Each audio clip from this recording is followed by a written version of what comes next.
When we look at the Christmas story, we see how God came in humility to the humble.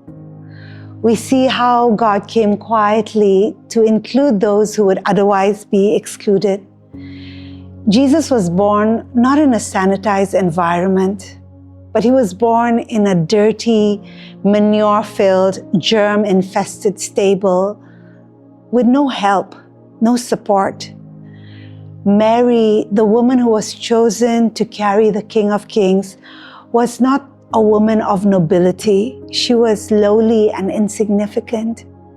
Similarly, Joseph, his father, was not a priest. He was not a rabbi. He was not someone of any ranking in Jewish society.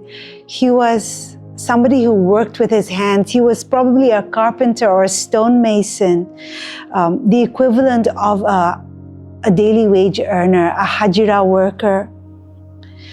The people who were first informed of the birth of Messiah were not people of influence. They were not people who ranked in Bethlehem society.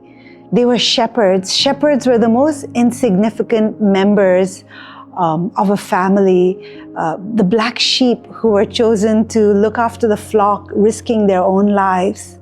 And I think this pattern is important and something that we should pay attention to if we are to look out for God in this season, who God chooses to come to. He always chooses to come to the lowly, the hungry, the naked, the poor, the downtrodden. He doesn't come in fanfare. He doesn't come in bright lights demanding attention, but he comes very quietly looking for people and looking to give attention, not demanding it. He is in places that we cannot imagine he will be. Every Tuesday for the last 10 years, our church, Kingdom Culture Church, has been going to the train station. We serve up anywhere between 220 to 280 plates of rice, very salty aloo curry and anda, to drunk, abusive men and women who are fighting and shoving one another. Hardly the kind of company that you would expect a holy God to keep. And yet there are so many stories and instances that prove otherwise. There is Kamlesh. He was a Hindu Bihari worker. And he told me this one time where he was so hungry, he went to bed hungry, clutching his stomach, and his stomach was hurting because he hadn't eaten food. And he said that Jesus woke him up and brought him a plate of food. And I remember him crying as he told me this story and saying that Jesus would not let him go to bed hungry. There is Idris, a Muslim man, who said Jesus came to him at 2 o'clock in the morning, and for 2 hours they sat and talked, and Jesus told him about the Bible and talked to him about the things of God and encouraged Idris to go to church. And it is stories like these that are convincing me more and more that when God comes, he doesn't just come to our church gatherings. He doesn't just come to where believers gather. He comes to places where we would least expect him to. I've also come to realize that when we go out to places like the train station, sometimes we don't tell them about Jesus.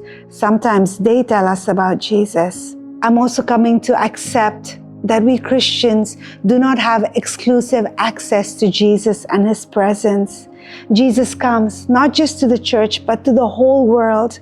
And this reminds me of when Jesus first came and he walked into the synagogue. He pulled up the Torah and read from the book of Isaiah.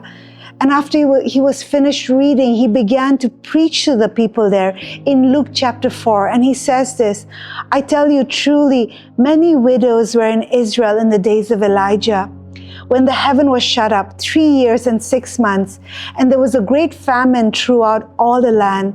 But to none of them was Elijah sent, except to Zarephath in the region of Sidon, to a woman who was a widow. And many lepers were in Israel in the time of Elisha the prophet, and none of them was cleansed except Naaman the Syrian." So all those in the synagogue, when they heard these things, were filled with wrath. Why were they filled with anger?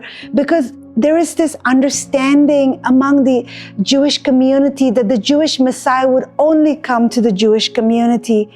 And I believe that is a similar sentiment that we hold today, that God would only come to us Christians. And yet He comes. He comes to those who believe Him, yes, but He also comes to those who are yet to believe Him. For God so loved the world.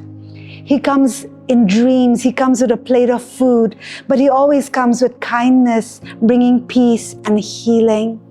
So in this season, may we recognize God's heart, not just for the church, but also for the whole world. May we prioritize not just our Christian gatherings and hoard the joy within the four walls of a church, but may we live with open hands and open hearts, sharing the love and the joy with a world that is longing for Jesus to be their King and Savior.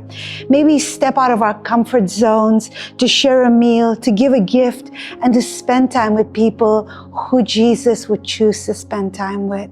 Shalom.